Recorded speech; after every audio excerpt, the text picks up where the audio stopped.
আসসালামু আলাইকুম, সবাই কেমন আছেন? নির্বাচনের 4 দিন ছুটি, তো এই ছুটিতেই গ্রামের বাড়িতে আসলাম। তো গ্রামের বাড়িতে এসে দেখি ক্যানেলে পানি ছাড়ছে। তো অনেক সুন্দর একটি ব্যবস্থা আমাদের মতলব থানার ভিতরে। তো আমাদের মতলবের চারপাশে বেড়িবাঁধ দেওয়া। তো আমাদের এই মতলব থানার ভিতরে মানুষ চাষ করার জন্য, ইরিধান বিশেষ করে চাষ করার জন্য এই সরকারের একটা সংস্থা আছে, সরকারের, এটার নাম হচ্ছে অবদা থেকে পানি ছাড়ে।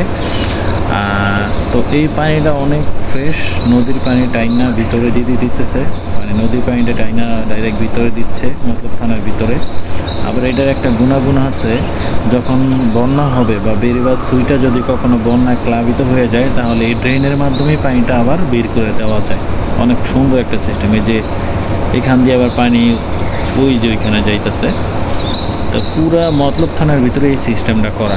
তো আমি আইসা দেখলাম যে পানিটা ছাড়ছে।